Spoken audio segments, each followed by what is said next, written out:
Georgia.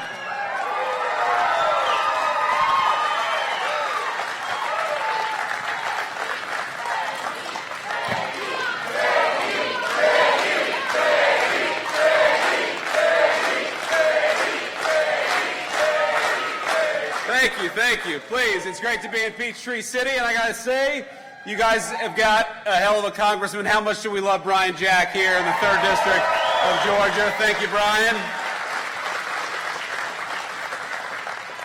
Now, we got a few other people I want to thank, of course, the great EPA Administrator Lee Zeldin. Lee, thank you so much. And proud Atlanta native Kelly Loeffler, thank you for all you're doing at the Small Business Administration. All right, you guys are lucky to have a great Trump-endorsed Lieutenant Governor Burt. Burt, good to see you, man. How we doing? Burt greeted me on the tarmac today. He had been on the tarmac, I think, for a few minutes because he was sweating bullets. And that hot Atlanta sun, I felt bad for him. But Burt, thank you. You're going to make a great governor for the state of Georgia, and we're with you every step of the way. Now, I understand we got a little preview. This is my idea. A little preview of the Senate race here in the great state of Georgia. How'd they do, ladies and gentlemen? Do good?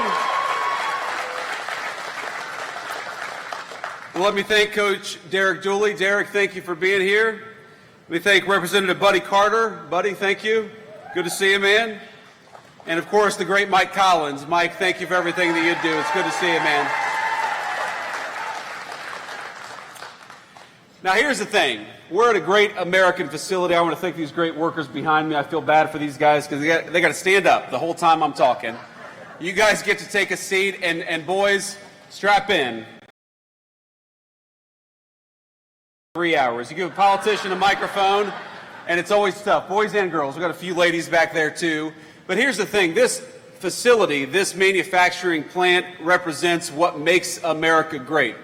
Because the products that you build, the jobs created here, the ingenuity and the technology and the development and all the things that actually make America run are built right here at this incredible facility. So thank you to Alta, thank you to the workers, and thanks to the people who make this facility run. Now, I heard something before I went on, because there's this big refrigerator right behind me, right? And somebody told me it was 13 tons, is that right? That's a big refrigerator. Now, am I also right that a lot of the products that you guys make go into Chick-fil-A? Is that right? Okay, I know that's a great Atlanta company, but as a customer, a frequent customer at Chick-fil-A, I've got a personal connection because you guys make a great American company run, and that's what I love about this country. When you guys make a great product, it enables more great products to be made. That creates more jobs for our people, that creates more American innovation, and it creates more prosperity for the American worker. And I'm here, of course, as a representative of the President of the United States that has done more for the prosperity of the American worker than any president in a generation. So can we give it up for President Donald J. Trump, because I know he's watching.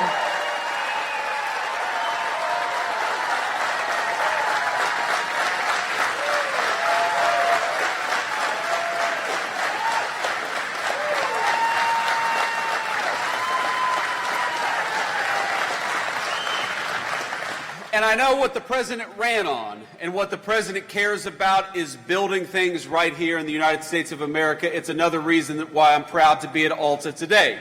Because for a generation in this country, we had American presidents and American political leaders, and let's be honest, folks, it wasn't just Democrats, it was Democrats and Republicans who would ship our jobs overseas, close our factory doors, and do not a damn thing for the American worker. So how nice is it in Washington, D.C. to have a government that is going to protect your jobs, that's going to fight for this facility and say, very simply, if you're building it here, if you're making it here, if you're producing it here, we are going to give you, and already have given you, a big fat tax cut. That's a good thing.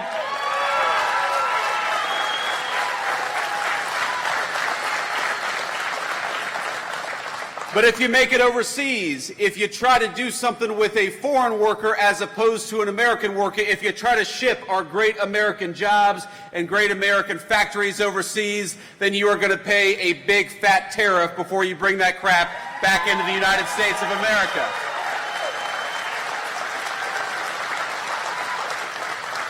And that's what President Trump's economic policies are all about, my friends. It's the carrot and the stick. We want to make it easier to build in America. We want to make it harder to build overseas.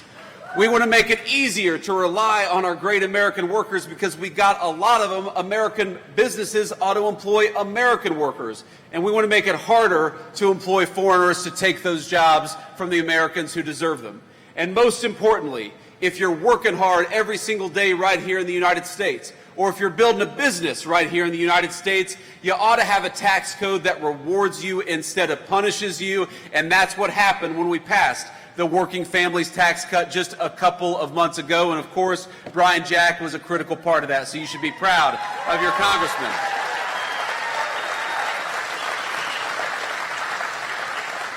Now, what does this law mean for you? What this law means for you is that your take-home pay is going to go up over $10,000 over the next few years. What that means is that if you're working an hour of overtime, the federal government is going to keep its money the hell out of your pocket. Because if you're working hard, the government ought to leave you alone. Ain't that the truth?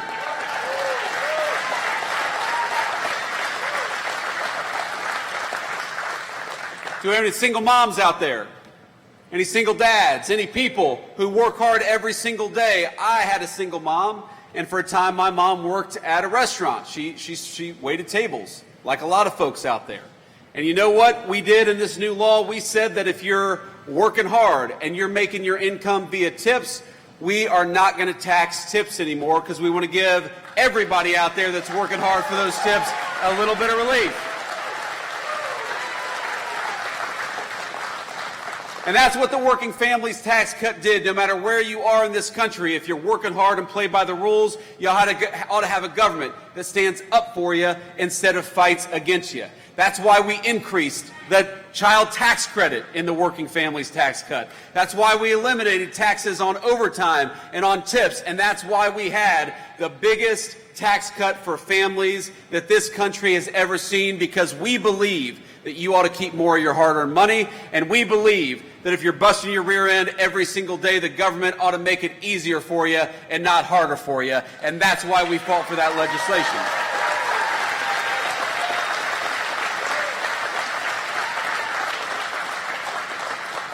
Now, I am just a vice president. I'm just a lowly politician, but I'm going to try my hand at prophecy today, ladies and gentlemen, because I see the future of the state of Georgia, and in about a year, you are not going to be able to turn on the television without Senator John Ossoff pretending that he supported the Working Families Tax Cut when in reality he voted against it. And I saw a TV clip of him today. You know why he said he voted against no taxes on overtimes? You know why he said he voted against no taxes on tips? You know why he said that he voted to raise your taxes by the biggest amount in a generation in this country? Because he's allegedly worried about people getting kicked off their health care.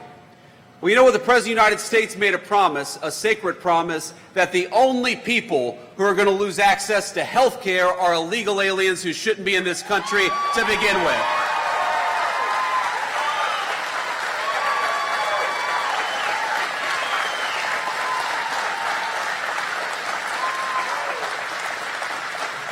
Because I happen to believe that Medicaid belongs to American workers and American families. I happen to believe that when you are struggling in this country, we're generous people, and we want to help you. But we want to help the people who have the legal right to be in the United States of America. So it's not about kicking people off of health care. It's about kicking illegal aliens the hell out of this country so that we can preserve health care for the American families who need it.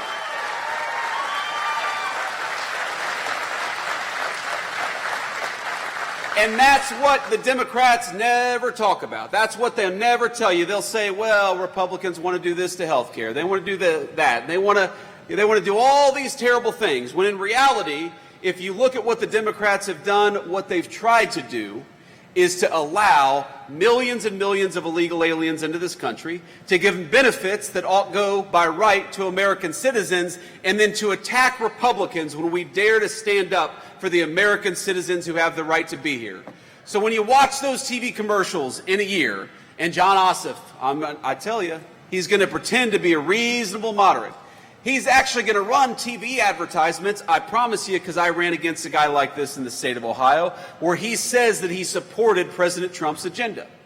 But in reality, while John Ossoff pretends to be a moderate when he comes to Atlanta, he is a far-left liberal in Washington, D.C., and that's the only place that it actually counts if you're a United States senator. So why don't we ask John Ossoff, why did you vote to raise taxes? Why did you vote to keep illegal aliens on Medicaid? Why did you vote to bankrupt Medicare? Why did you vote to make sure that people who work overtime and earn their income from tips pay as much to the federal government as possible? And the simple answer is because John Ossoff, whatever he pretends to be in his television commercials, he doesn't give a damn about the 3rd District, and he doesn't give a damn about the people of Georgia, but we do, and we're going to fight for you every single day.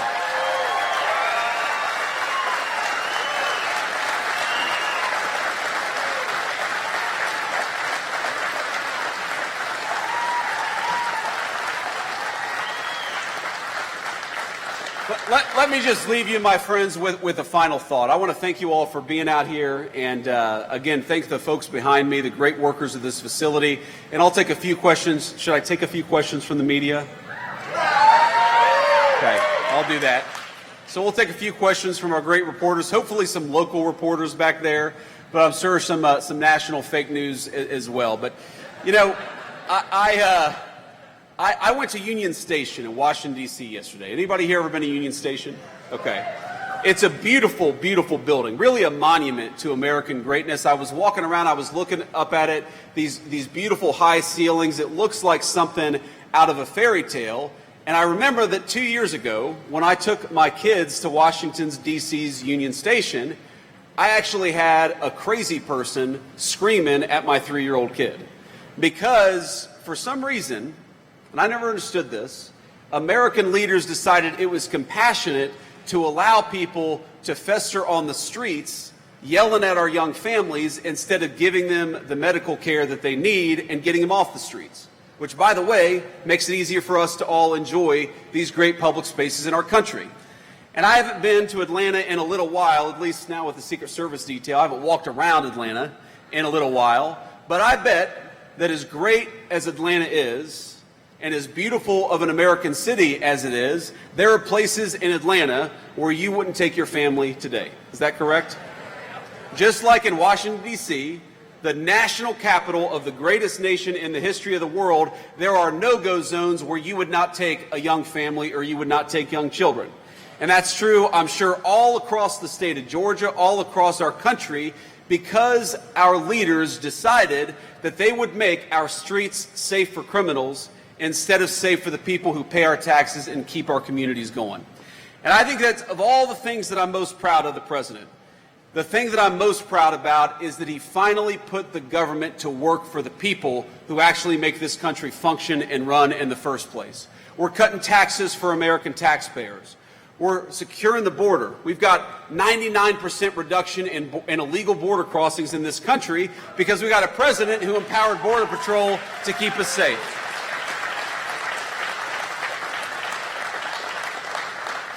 And we got a president who's standing with law enforcement to make it easier to clean up our streets, to make them safe for our young families. If you're a person, I don't care what your political party is, but if you're a family and you want to take your kid to a nice meal in downtown Atlanta, it's about a 40-minute drive, take your kid to a nice meal in downtown Atlanta, you ought to be able to without being harassed by a criminal.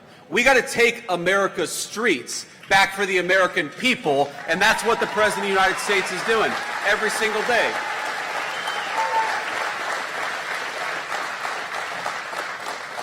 And as a person who grew up in a family where we often struggled with money, you know, it is never the rich people that lack public safety in this country. When we go to war against our cops, when we flood the border with illegal immigration, when we close down great American factories, it is the people the Bible calls the least of us that struggle the most and hurt the most. So I'm proud to be here as your vice president. I'm proud to be here as a representative of President Trump. Thank you. But I'm most proud that we have an administration that is making it easier, whether you're rich or poor, to walk down the street with a semblance of public safety. I'm most proud that we're fighting for the jobs of the people behind me and the jobs of every single working person in this country, and we're fighting to make sure that you pay low taxes instead of a bunch of garbage to the federal government. I'm proud that we serve an administration that cares more about American citizens and our public safety than giving Medicaid and Medicare to illegal aliens, which is what John Ossoff wants to do. In other words, I am proud that the kind of family that made me who I am finally has a representative and a fighter in Washington, D.C. I promise you, we'll keep on fighting for you every step of the way. God bless you, and thank you for having me. Thank you.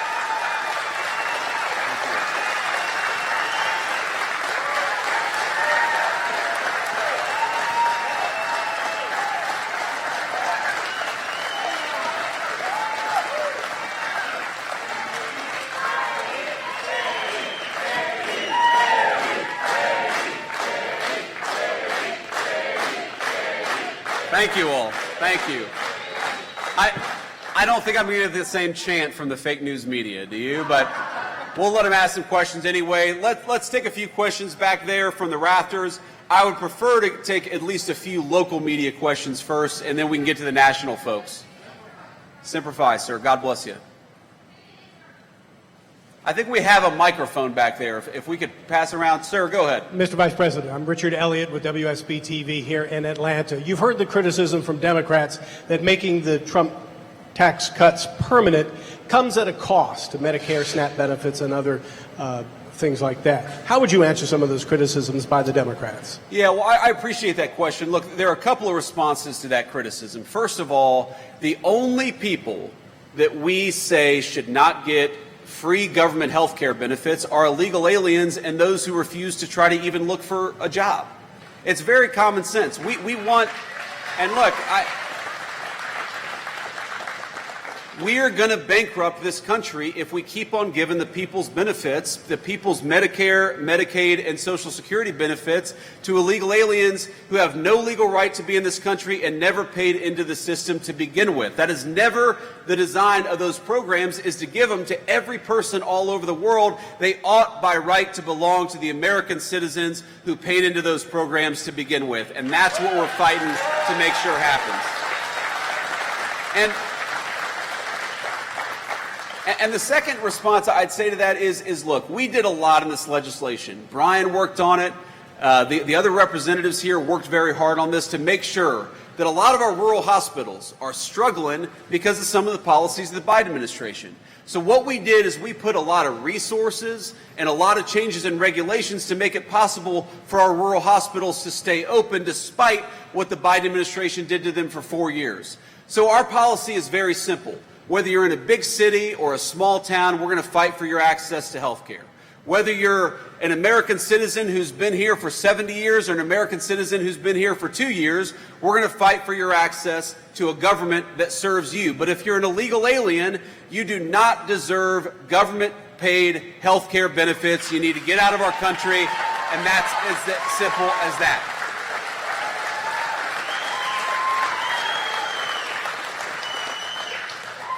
Next question. Mr. Vice President, Greg Bluestein with the Atlanta Journal-Constitution. Thanks for being here. I have a follow-up to Richard's great question on those health care funding cuts. There are Georgia Republican leaders who are legitimately concerned that more than 100,000 people could be knocked off the Medicaid rolls, not just people who are here undocumented or illegally, but people who are working class, who are struggling to get their health care. What message do you have for state Republican leaders on what they should do to reconcile those issues? Well, the first thing I'd say is the state Republican leaders and, frankly, state Democratic leaders. If you're worried about American citizens losing access to health care, the Trump administration always has an open-door policy. And we worked with a number of our colleagues, Democrats and Republicans, at the federal legislature, but also at the state level, to make it possible to ensure that American citizens have access to the medical benefits that they need. It's as simple as that.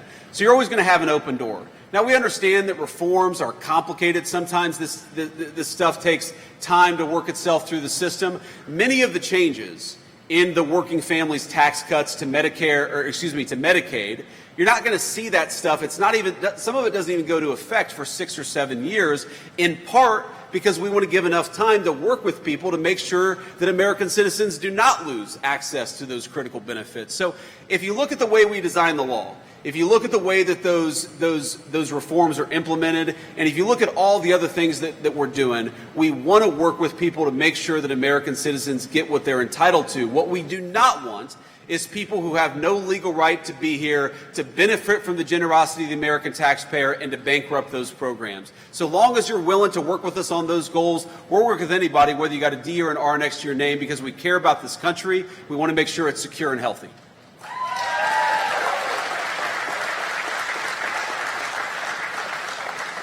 Next question. We had a couple hands back here, but okay, we got a school back there. We do. Okay, well, let's get them a microphone. My name is Virgil Garrett. Thank you, Mr. Vice President. Of course, thank you. I'm here with the Central Educational Center, CCS-TV. The CEC is a college and career academy focused on training high school students to enter technical and trade industries. Can you tell us how the big, beautiful bill will impact us and our prospective jobs? And also, how is the administration focusing on schools like ours? So tell me, is it, you say your name was Virgil? Virgil, tell me a little bit more about your school. So, Central Educational Center, we have classes focusing on trade and other industries. We have audio, video, aviation, cosmetology, dentistry, and students have Got jobs. it. Yeah. Okay, thank you. He asked me, Virgil, you asked me to comment on the school. I figured I should learn a little bit about it. I should learn a little bit about it before I commented on it, but I appreciate the clarification there. I mean, our proposal and our principle in the Trump administration is quite simple. We want Americans to be able to pursue their American dream. Whether that means going to a trade school or going to a 4-year education, going to the military, we want to give you as many options as possible. And what happened for a long time in this country is that you had both parties, both sets of leaders saying, no, no, no, no. The only pathway that we're going to fund, the only pathway we're going to help you with is if you want to get a 4-year degree. If you want to get a 4-year degree, great. But if you want to be a plumber or an electrician or a pipe fitter, your government ought to fight for you too. And that's exactly what we want to make happen.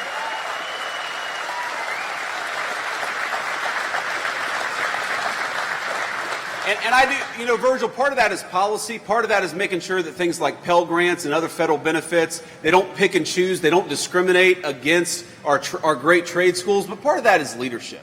And I think it's important for those of us who are in positions of leadership to say that, you know, there are so many great careers that require you use your hands and your head at the same time, where you can earn a great living, you can build something great for your fellow citizens and people in your community. We're not going to have enough housing. We're not going to have plumbing that works. We're not going to have lights that turn on unless we've got enough people going into our trade schools. We got to have more kids doing it, more young people doing it, because they're the ones building the American dream of homeownership. They're the ones building the future, and we're going to fight for you every step of the way. Thank you for your question, Virgil.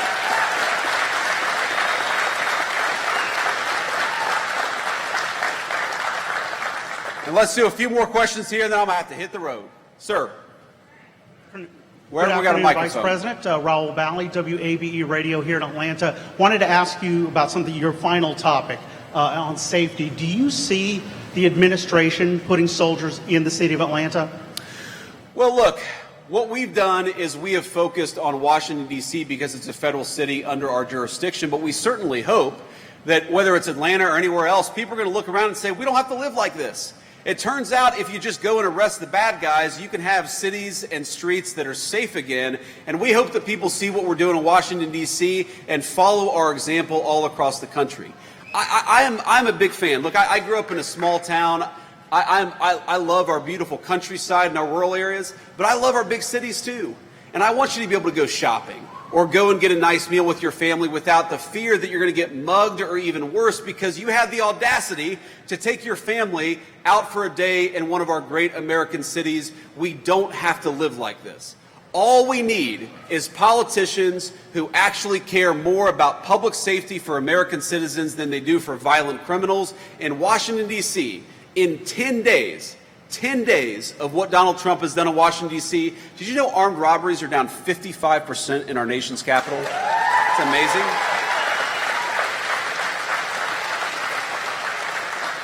You know, murders in Washington, D.C. are down over 35%. Again, that's in a week and a half of just taking crime seriously.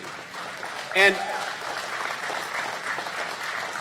there's something, you know, Democrats had this weird sickness in the head 5-6 years ago where they decided that all law enforcement was racist. You know who suffers the most, especially in our urban areas, when you don't allow the police to enforce the laws against bad guys? It is the good citizens, disproportionately black Atlantans, who suffer the most from high violent crime. Because you've got more, or at least a disproportionate number of black Georgians living in Atlanta compared to other places. So when you empower police to prosecute violent criminals, that's not racism, that's empowering everybody, black or white, to live safely in their communities, and that should be the God-given right of every American citizen to walk down the street in safety and comfort. God bless you, sir. Next question. President, thank you for answering our questions. I'm Doug Reardon with Atlanta News First. I know you're here to talk about business and manufacturing. I wanted to ask you about the spending bill's impact on individuals. There was a nonpartisan Congressional Budget Office report that came out last week showing that the bottom 10%, the poorest Americans, would lose about $1,200 a year on their income, while the top 10%, they would add about $13,000 annually to their income. Can you justify for those poorest Americans those differences? Well, first of all, the Congressional Budget Office, sometimes they put out reports that are absolutely atrocious, and I think this is a good example of a very atrocious report. The most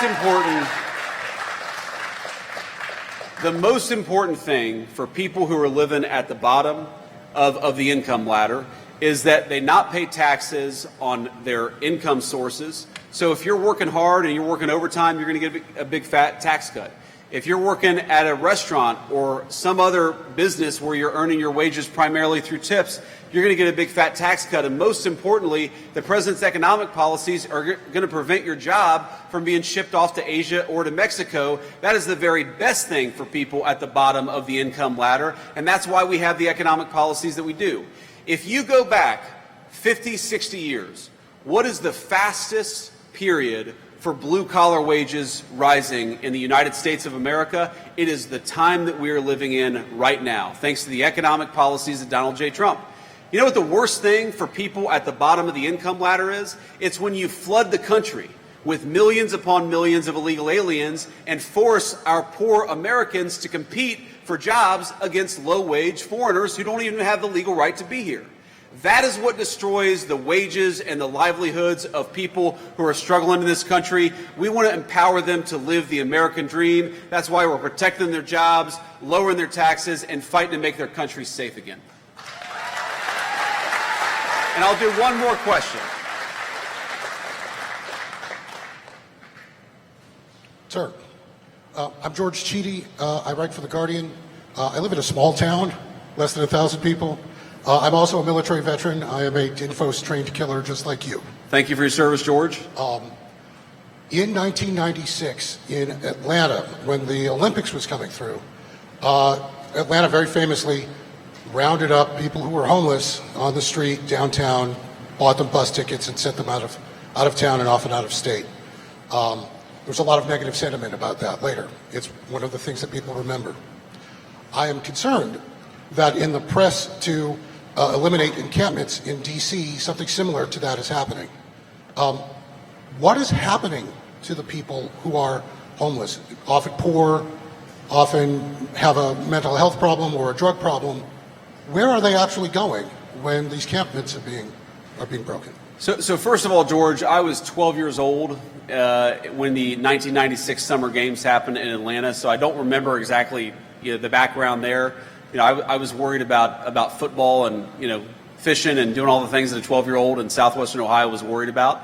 But I think that the question betrays a certain misunderstanding of what we're trying to do and what is the nature of real compassion. I talked earlier about my son being harassed at Union Station a couple of years ago. Now, first, as a father, you have some vagrant screaming crazy stuff. I'm sure a lot of us have had this experience where you have some vagrant screaming crazy stuff at your 3-year-old. As a father, my first reaction is grab my son closer, make sure that he's safe.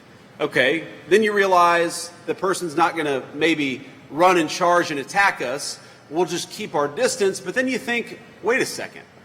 Why have we convinced ourselves that it's compassionate to allow a person who's obviously a schizophrenic or suffering from some other mental illness, why is it compassionate to let that person fester in the streets? You see them, they're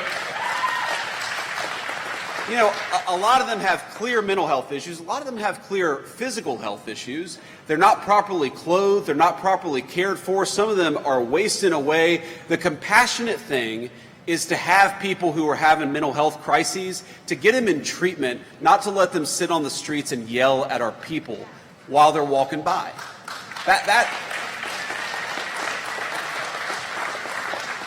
And so the president actually signed an executive order to make it easier for some of these people to get access to mental health treatment. And I don't know for the life of me what happened in this country where we decided that the compassionate thing was to let somebody fester on the streets instead of get the treatment that they need. It's very simple to me. And I don't know why we accept it as parents and as grandparents and as people who just want to walk down the street in comfort, why we accepted that it was reasonable to have crazy people yelling at our kids. You should not have to cross the street in downtown Atlanta to avoid a crazy person yelling at your family. Those are your streets, paid for with your tax dollars, and you ought to be able to use them like any other citizen of this country. So let me close. I know I said that was the last question, so let me just close with this thought. You know, there are a number of things I could say about President Trump's leadership and a number of things I could say about what we're trying to accomplish in the Trump administration. Put very simply, we're trying to make America great for Americans again. When you hear that phrase, make America great, we want you, as a taxpayer, as a worker, as a business owner, we want you to be able to enjoy the incredible benefits and bounty of the United States of America. This country was built by your grandparents, by your parents, by your forebears. You ought to have the right to live a good life in this country that wouldn't even exist were it not for the hard work of so many generations who came before us. They didn't put in that work. They didn't build this great country. They didn't carve the greatest civilization in the history of the world out of a wilderness so that their ancestors and their descendants could see it fall into disrepair. They did not build, look at Atlanta, it's a beautiful city. It's one of the most beautiful cities anywhere in the world. The people who built Atlanta did not build it so that you would not be able to walk down the streets of Atlanta safely at night. They built it so that you could enjoy it. They built this country so that we could make an even greater America out of it. And the policies of the Trump administration are meant for one simple reason: to empower you to live a great life in this country that all of us love. We've got a lot of work done in the last 7 months. We're going to do a hell of a lot more work in the next 3.5 years, and we're going to fight for you every single step of the way. God bless you, and thank you for having me here in Peachtree City.